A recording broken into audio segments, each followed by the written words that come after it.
The 17,000 is about half the per capita energy capacity that South Africa has. Right now, we are less than 1/10 of what South Africa has in terms of energy per capita. So energy per capita, per person. Consumption of energy per person. So essentially looking at generation, but not only at generation, but also at transmission. Because as you know, Nigeria's problem is not just generating energy. In fact, perhaps our more fundamental problem is the fact that we have a grid that is obsolete, and we have a grid that does not have the capacity. So a lot of people will talk about things like stranded power, where today in Nigeria, there are about 7,000 megawatts of theoretical generation capacity. Sorry, just very quickly. For your party, one major grid or multiple mini grids? It is multiple mini grids. Okay. All right. Multiple mini grids, absolutely. So we started by looking at what other people are doing. We started by then identifying where we want Nigeria to be within an amount of time. And we're looking at 4 years, because we don't want to be that party that comes in and presents a manifesto that takes 8 years. And then we get into office and start explaining to people that, oh, the manifesto we gave you was not achievable in 4 years, and, you know, we need the remainder of the 4 years. So everything in this document in front of me is your first 4 years. That is what we believe is achievable within a 4-year time frame. And we'll tell you why. So in looking at that, the deficit, as you indicated, is much larger. We looked at comparable economies, decided that, look, achieving within the 4-year time frame a total energy capacity within Nigeria, both generation and transmission, that was 24,000 megawatts was what was achievable. The second thing is that's your estimate of what is achievable. That is our estimate of both what is achievable and what is needed to sustain the economic growth that we are targeting. At a very minimum. At a very minimum, that is where we want to get to. Okay. So the deficit, starting from where we are today, is about 17,000 megawatts in terms of generation capacity, looking at the 7,000 megawatts already in place, and it is bigger than that by another 2,000 megawatts or so based on the transmission capacity. To the point you raised earlier, our fundamental belief is that we must look at mini grid systems. This idea that all the power that is generated must go to one single grid is part of what has led to problems. There were instances in the past where even things like sabotage, if you have a government and people are not happy with the government, if all I did was there was a time when the entire Southeast was actually in darkness because people took down transmission pylons that were somewhere in the Osogbo area. So what we want to do is to ensure that we're able to go into localities, create economic zones, create zones maybe for hospitals, create zones for schools. As is done in any federal country. Absolutely. Which practices federalism. That's exactly right. Okay. All right. Now, I have one question, which is the estimated power need of Nigeria based on our population, the size of our economy, for everybody to have electricity daily is at least 160,000 megawatts. You are aiming for a modest 24,000 because you believe that that is the minimum. If Sowore is president for 8 years, what then happens? At a minimum, it doubles. You go to 48. At a minimum, it doubles. Okay. So you do that how? So we and I think fundamentally your question is how do we fund? Yeah. No. What kind of energy mix? Again, a great question. So we have, in addition to the fact that we have significant deficits in just being able to generate power, one of the travesties of our current situation is that we rely on a single source. It's natural gas. If you would recall, there was a time where most of the power plants, and because of geopolitical zoning, we have situations where power plants are in the middle of nowhere in the north, and we have a 1,000-kilometer pipeline taking natural gas from the south-south, where the gas is being generated from places like Bonny, and moving it all the way in pipelines. All I have to do if I was a terrorist is blow that pipeline in one place. And all of a sudden it means that all the gas that was supposed to provide energy to some of those natural gas-fired plants are going to be done. Over 60% of Nigeria's energy generation capacity is actually based on the use of natural gas. So here's what we do. We diversify the energy mix for two reasons. Diversify into what? So for two reasons. One is strategic. we diversify it into renewables, solar, things like wind, biomass. We include not just natural gas, but a portion of the natural gas is going to be liquefied natural gas, so that in addition to having physical pipelines, we also can also have virtual pipelines where you have trucks. In the same way that trucks are moving liquid petroleum products today, we can take that gas, liquefy it, and begin to transport it to places where it's needed to ensure that we don't run into issues like having situations where a terrorist attack might actually take down the energy system in different places. We do not believe in going back to things like dirty fossil fuels like coal. But then we also have technologies today that are called clean coal energy technologies. If you go to a country like the United States, over 60% of the energy being generated is done using coal. That coal it's a clean coal technology. Enugu is full of coal. So our fundamental belief is that those 24,000 megawatts, at least 4,500 megawatts of that is going to be renewable energy. It's going to be solar, it's going to be wind. If you go to the northeastern parts of the country, if you go to the northwestern parts of the country, those are Sahel, Savannah, Guinea Savannah regions where you have extensive wind resources available. So it's basically solar, it's wind, it's biomass, it is liquefied natural gas. Do you think we can do what they are doing in Bangladesh, which is aiming to put about 850,000 people on solar a year? That's absolutely achievable. So if you look at the 4,500 megawatts that we're talking about, 4,500 out of the almost 25,000 megawatts is essentially almost 25% of it. So what we're basically saying is that we're even going beyond what Bangladesh is doing. We're saying we're going to a place where almost 1/5, almost 25% of the energy mix in this country, 25% of 180 million people, basically about 45 million people. We're saying not just 800 and something thousand people that other countries are thinking about, but that we can put almost 45 million people on an energy mix that is part of which is mostly driven by renewables. Okay. Just one half question, then we move to the next subject. You missed something which is in your manifesto. What is it? Biomass. I mentioned the biomass. Waste. Yes. So that's the biomass aspect. How many megawatts do you think you can generate we think waste? We can because generate, waste is a huge problem in Lagos. It's a huge problem, absolutely. So and just Lagos alone. That's right. So here's what I'll tell you. A city the size of Lagos with it's arguable, but at least about 20 million people. Take the city of New York, for example. I'll use New York as an example. The city of New York, all the waste in that city goes into recycling. Yeah. And a portion of it also goes into generating energy. You can generate from Lagos State alone at a minimum about 1,000 megawatts of power from both solid waste, which is all the stuff that people are putting into their dustbins and rubbish bins, and also from the feces that people pass that is going into septic tanks and is going into the that right now is considered to be a nuisance, but the reality is in other countries that is a significant source of a potential source of biomass related energy. Okay, all right, we'll deal with 2 issues out of the 10 that you have in your manifesto because of time, but I like the numbers that you are putting out.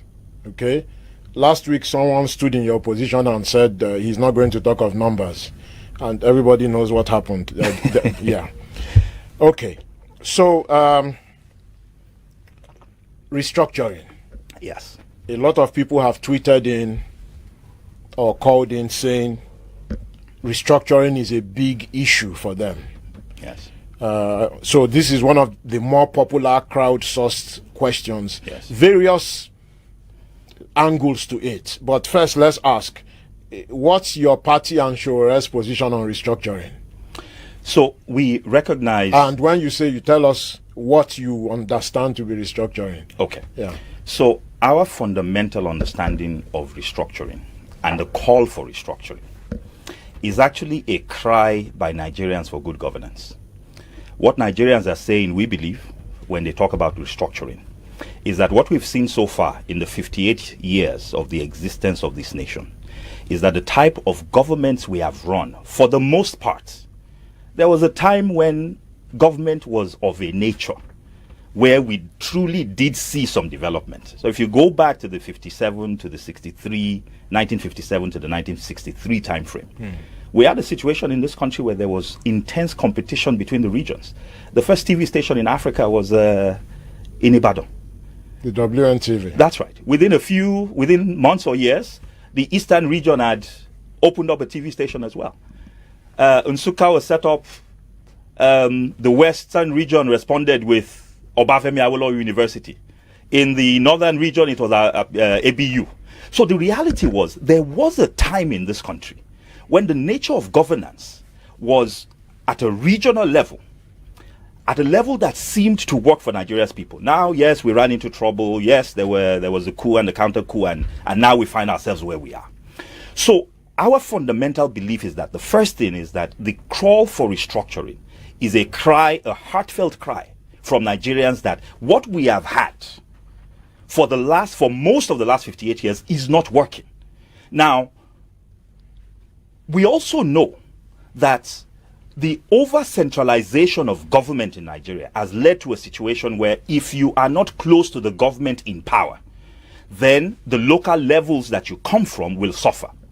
So one fundamental thing we believe is that government should be from the bottom up, that most of what happens in the lives of citizens. How many tiers of government would you propose? So it would still be no more than the 3 tiers of government. It would be the local government level and the wards and councils under them. It would be the state level, and it would be the federal level. This is what we say in our document. If Nigerians want a different structure, if, for example, Nigerians wanted maybe geopolitical zones to be the basis of state organization, like regional parliament. We propose that Nigerian people should determine that in an open referendum. Part of the problem we've had in this country is that we talk about restructuring and we expect a National Assembly that benefits from the unstructured format of Nigeria to be the ones to drive restructuring. There's no way that people benefiting from a system are going to undo the same system they benefit from. And one of the things you will hear my principal, Sowore, talk about a lot is that one also has to take with a grain of salt the calls for restructuring from this present political class. They've been in positions over the last 20, 30 years to actually implement. So what typically happens is anytime somebody falls out of power, restructuring becomes the rallying cry that gives them a call that allows them to begin to try to claim that they are speaking for the people. So back to your question, we fundamentally believe that the Nigerian state and its structure can be improved. We believe that we have not truly seen whether this, to the extent that this system works, because we've not had responsible people in government that will make it work. So, for example, on paper today, local governments in Nigeria are supposed to be very powerful. They're supposed to be the ones that are going to drive primary education. Funds are not even released to the local governments by state governors. We have a lot of situations where state governors can decide when and if they want to stage local government elections. Okay, let's pivot quickly into education and corruption. Yes. Because that touched on an issue there. We'll just marry the two. Yes, we'll just marry the two. So, education crisis. Yes. Everywhere. Absolutely. Primary, secondary, tertiary is Yes. a catastrophe. Just summarize, because we have, like, am I looking at the right clock? Okay. So just summarize, what would be your priority for education? We believe every Nigerian child should go to school. We believe every Nigerian child should have a right to a high-quality education, regardless of whether their parents are rich or poor. We believe every Nigerian child should have a right to a good education, regardless of what part of the country they come from. So our priority will be to strengthen the educational system that, as we currently have it. How? We Put are, more we funds. are big on the how here. So I'll break down the how. So the first thing is over 10 million children out of school. If you go to Kano today, there are millions of children running the streets. They are the Almajiri. We call the Almajiri out completely. Today, they go to an institution, but the only thing they get is Quranic education. They don't get any Western education. We're going to formalize those schools, because the reality is the parents want them to have that type of education, but there's no reason why having an Almajiri education should not also provide you with access to a modern education.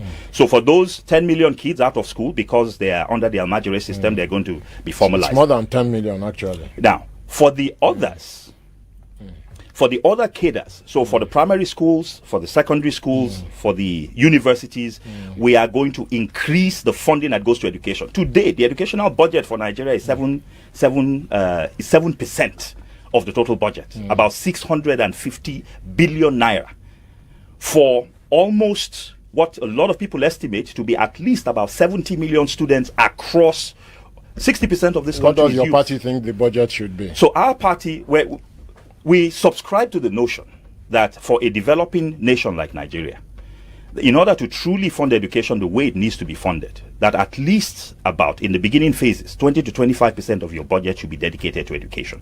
But we don't just want to throw flat percentage of GDP numbers, because as our economy grows and our economy becomes 2, 3, 4 times what it is today, it will not make any sense that the educational budget should just be a flat 25% of whatever that number because is. But in reality, a flat percentage will actually be a regression. It will exactly if the population is growing. So that's if the population grows. But if the economy grows 2, 3, 4 times its current size, then it means that now your educational budget, you now run into a situation where you start playing with money because there's too much money to play with. But we fundamentally believe that the way we work backwards is that the educational budget must guarantee that there is at least somewhere in the region of 100,000 to 200,000 allocated per child across per capita. Yes, per child. Okay. So it's a smaller fraction of the per capita, very close to the per capita, because children are a subset of the total population. Absolutely. So that's our fundamental belief. We believe that at the end of the day, economic growth is going to be driven. If you look at any society that has advanced, innovation starts from the universities. Innovation starts from the classroom, and we're not going to get innovation unless we're funding those things. There's no money that goes into research. There's no money that goes into teaching. There's no money that goes into training. So this is why all the big tech companies, the founders, most of them are from some of the best universities.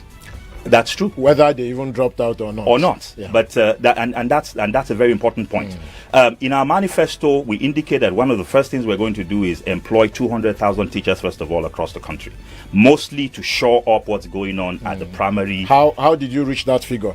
Very summarily, we have to take a break for ads, but summarily, how did you reach the figure of 200,000? So the way we reached that figure was we looked at across the country. There are 774 local government areas in the country. But if you look in terms of need, the bigger need is actually mostly in many of our northern regions.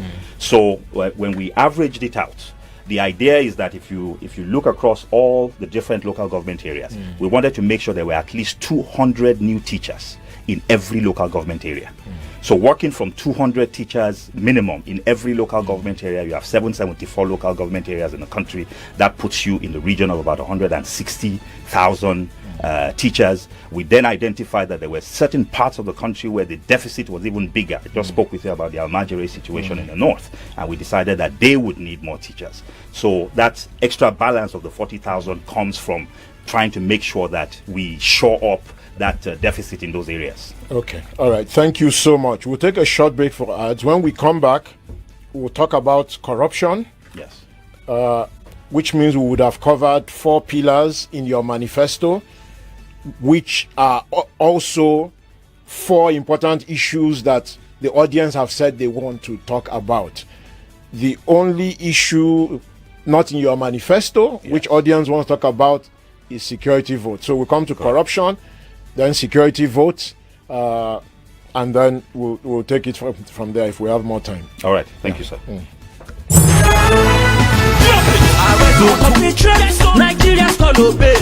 The TV and overfed ruling class did not only create wealth for the minority, dear friends, cronies, and stalwarts, and hunger for the majority, but also created a people who see themselves as hungry Yorubas, hungry Igbos, hungry Hausas.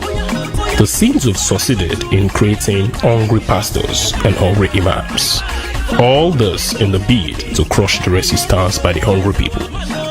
We shall be free the day we realize that there are only hungry Nigerians.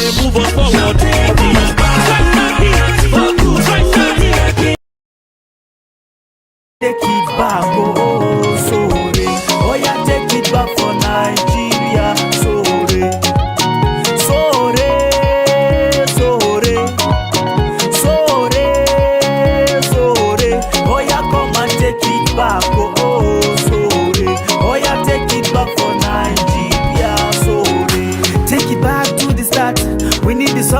correct. Shine the light in the dark to make everything connect. Pay attention to the voice. Sowore is the choice. He is the man, he is the one. Make nobody come to make a noise. Get the ability to change our society, to bring the security for proper accountability. We need to change the level. Shebi we need to grow. We need to Sowore. Make poverty come out. Sowore, Sowore, Sowore, Sowore. Oh yeah, come and take it back. Oh, Sowore. Oh yeah, take it back for Nigeria. Sowore, Sowore, Sowore, Sowore, Sowore. Oh yeah, come and take it back. Oh, Sowore. Oh yeah, take it back for Nigeria. Sowore. Allah ya yi dare, to ga gari ya waye. Godiya ga Allah, Allah ga tambawa. Ga Sowore ya danno domin talakawa. Ga Sowore ya danno domin cin gabar kasanmu. Ku zo mu je ya kai gawa, waka malo. Come make we dey go. We need to change the level. Shebi we need to grow. We need to Sowore. Make poverty come out. Sowore, Sowore, Sowore, Sowore. Oh yeah, come and take it back. Oh, Sowore. Oh yeah, take it back for Nigeria. Sowore, Sowore, Sowore, Sowore, Sowore. Oh yeah, come and take it back. Oh, Sowore. Oh yeah, take it back for Nigeria. Sowore, Sowore, Sowore, Sowore, Sowore. Oh yeah, come and take it back. Oh, Sowore. Oh yeah, take it back for Nigeria. Sowore, Sowore, Sowore, Sowore, Sowore. Oh yeah, come and take it back. Oh, Sowore. Oh yeah, take it back for Nigeria. Sowore.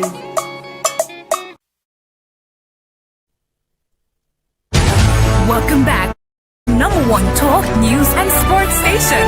This is Nigeria Info.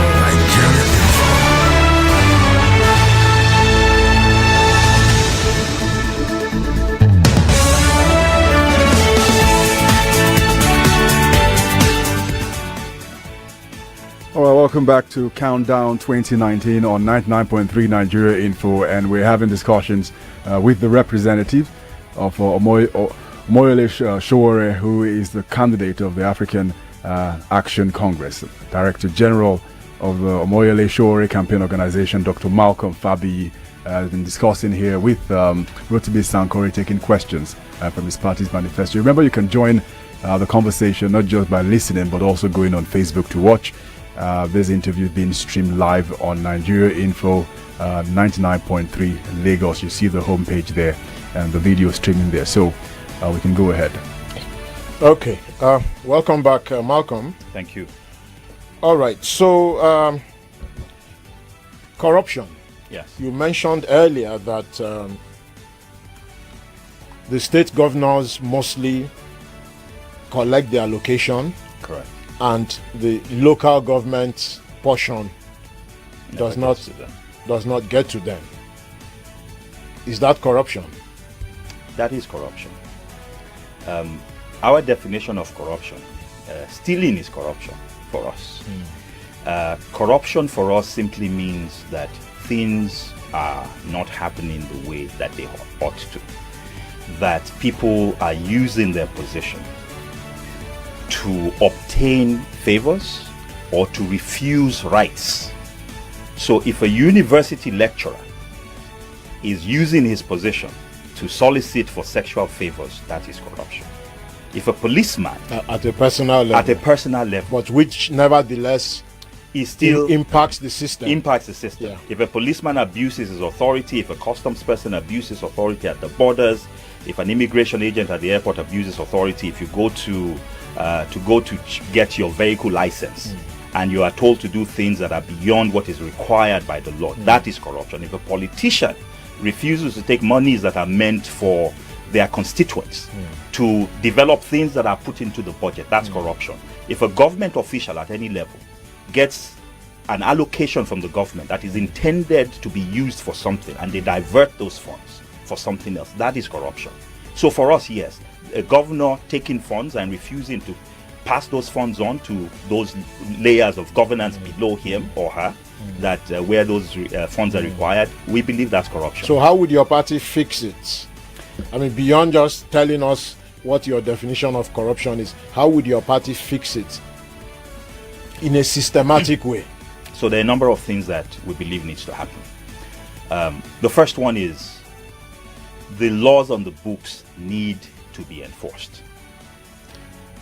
We have a situation in this country, the same EFCC that was so effective under Ribadu was the same EFCC that became a little comatose under Waziri and has become, quite frankly, ineffectual under Magu.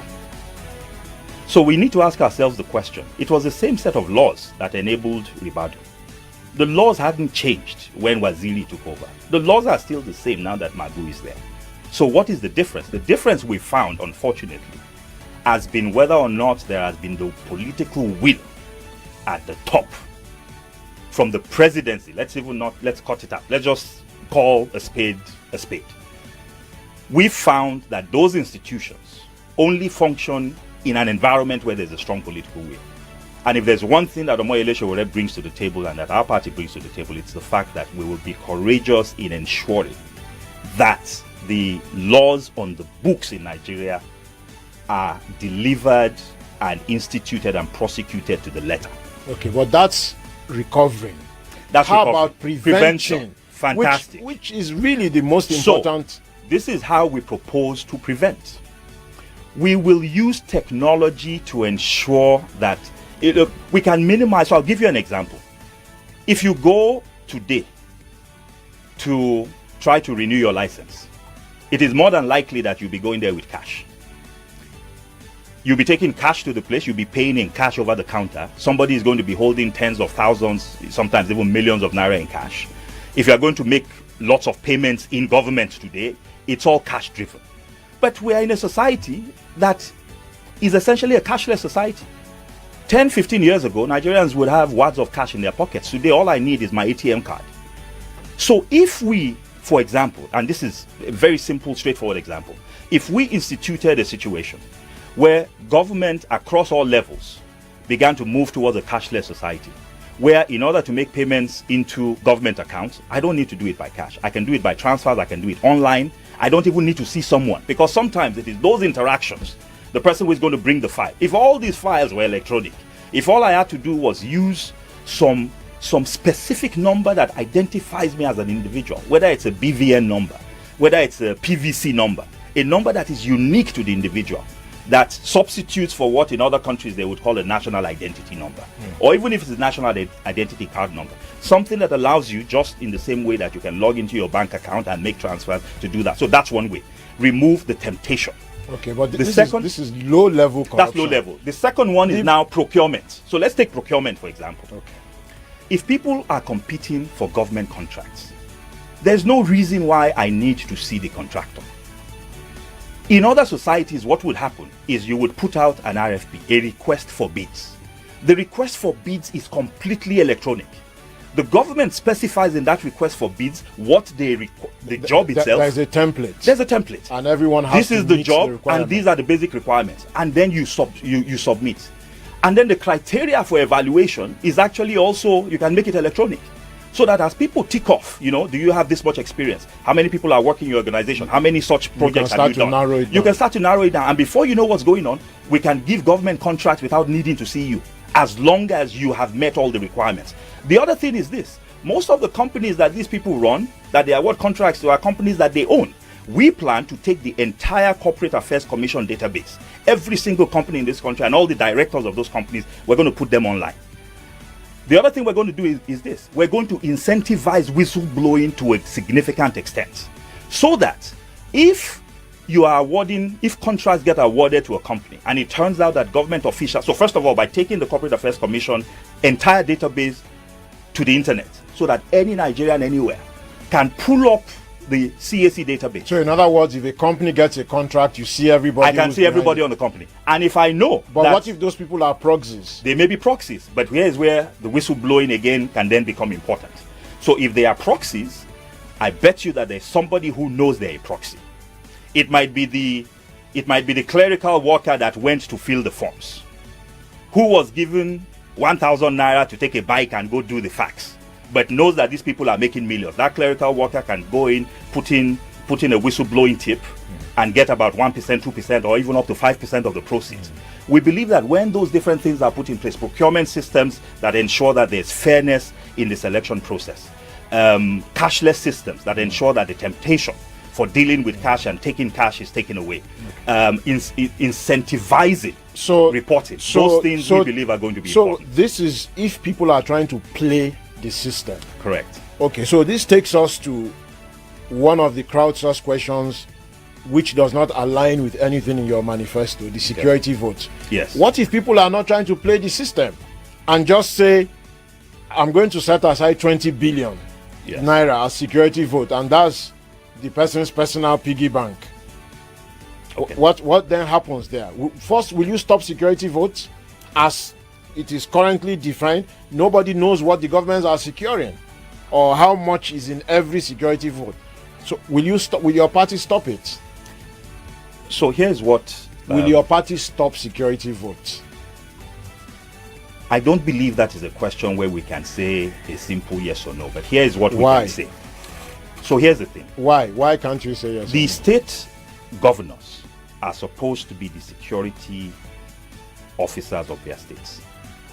There may be situations where there's a genuine need for the federal government to devolve the capacity for dealing with a local issue to the state. That's why we want to be careful not to just say, oh, we're going to cancel it outright.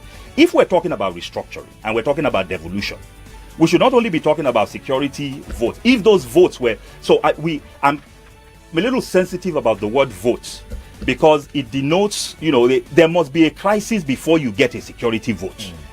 A security vote should not just be a flat allocation that goes to you. Well, in the first instance, as it exists now, it's not even voted. It's arbitrary. It's arbitrary, that's right. And nobody knows how much or why. So the first thing we're going to insist on is that there will be no allocations for anything that is not justified. The idea that you will have accounts, slush accounts, miscellaneous funds that are not assigned to any type of role or function. Of an amount that nobody knows. Of an amount that we believe is corruption. So, a government like a household. So in that context, your party will end it. We will end it the way it is known today. We don't think it is right to say there will never be a security allocation, say, from the federal government to a state. If there is a security allocation, will the public know how much it is? Absolutely. We believe it is the right of the public to know. And there will be proper appropriation. There must be proper appropriation in the same way that a budget is published, in the same way that appropriations are done, in the same way that the federal government would announce, even though they don't use the monies for that they're going to spend $1 billion on buying arms for Boko Haram. Every state, every local government, every ward that receives an allocation that is extra budgetary for anything should give a true accounting of what is being done. Okay. And what the funds are being utilized for. Okay. So, a few minutes to go. I saw something very interesting in your party's manifesto on minimum wage. And minimum wage is really big in the public discourse now. So, AAC says you will pay workers and youth corpers a living wage by establishing a federal minimum wage of 100,000 naira. Absolutely. How did you arrive at this figure? Okay. So, by definition, the minimum wage has to be that wage that can support a family. So, the average Nigerian family. In other words, a living wage. It's a living wage, exactly. So, our definition of a minimum wage is a living wage. We believe that if a person, a Nigerian, goes out working for the federal government. So we make a distinction. We talk about federal government first because we talk about what we can influence.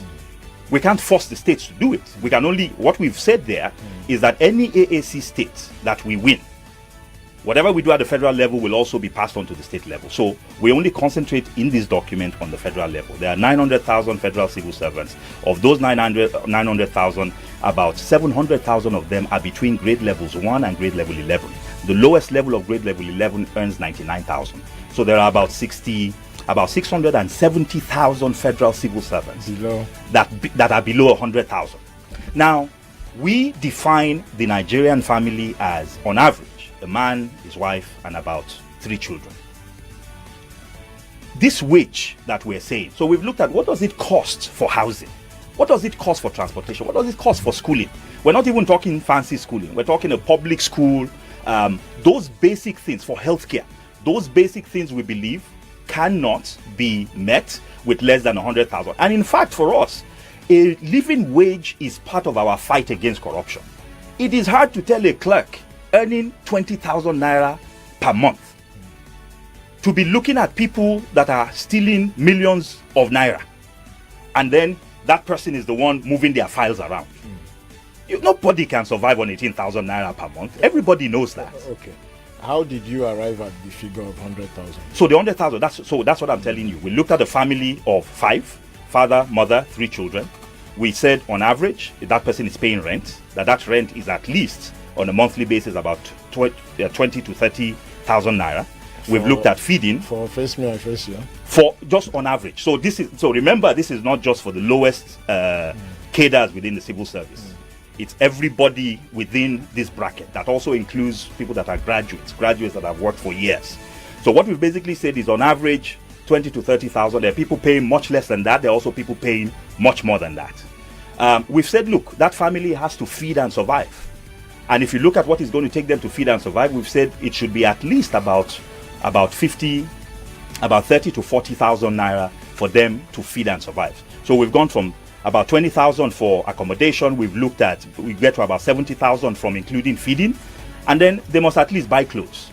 They must travel. They must fuel a car or get an Okada or do transportation. So when you look at those, so this is tied to some kind of index. We've tied it to an index. We've tied it to what does it take for this family to survive. Okay, what's the basis of the index?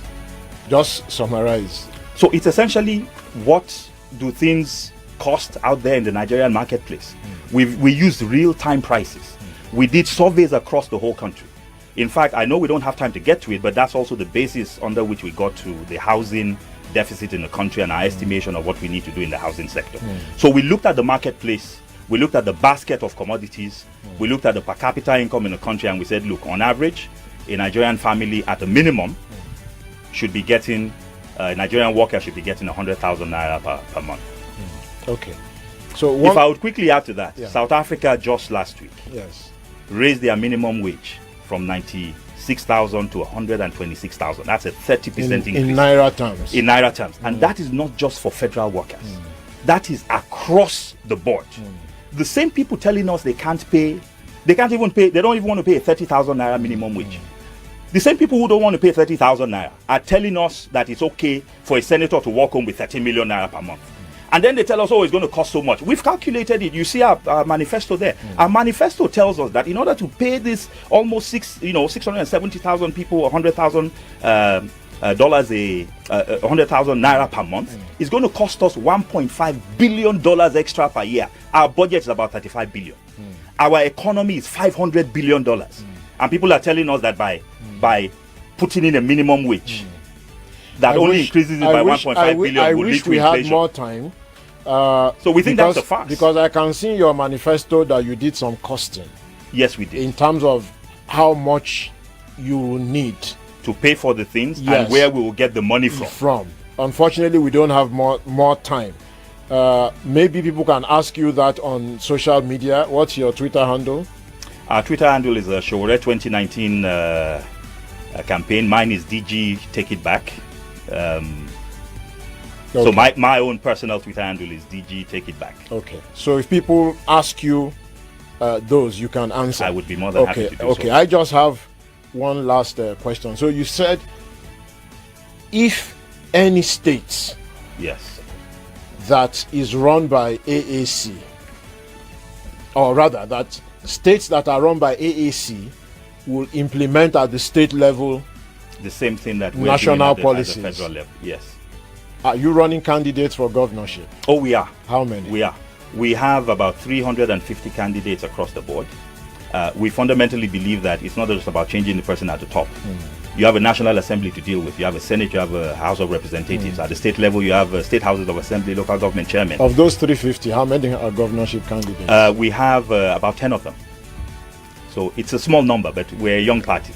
And I think we're really proud of the fact that we've been able to raise. How many for National Assembly? National Assembly, we have about 40 of them running for the National Assembly, both at the Federal House and both for the House of Reps and the Senate. And then the chunk of the people running at the state level, the state houses of assembly. In fact, next month we will be running our first elections in Ondo State, where we have 40 people running for councillors and local government chairmen.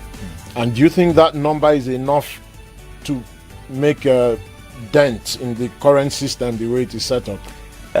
It will make a dent. And I think if Nigerians vote us into office, vote Omoyele Sowore as president of the country, then we will take that dent that is made by people in the National Assembly and then complement that with the hammer and the cudgel that the president of this nation wields. The presidency of Nigeria is a powerful position. So we think if we complement the presidency at the top with these positions at the local level, that it doesn't change everything overnight, but at least it begins to move us in the direction that we hope this country can move in. Dr. Malcolm Fabiyi, thank you very much, and good luck with the Sowore campaign. Thank you very much. All right, that's all for Countdown 29.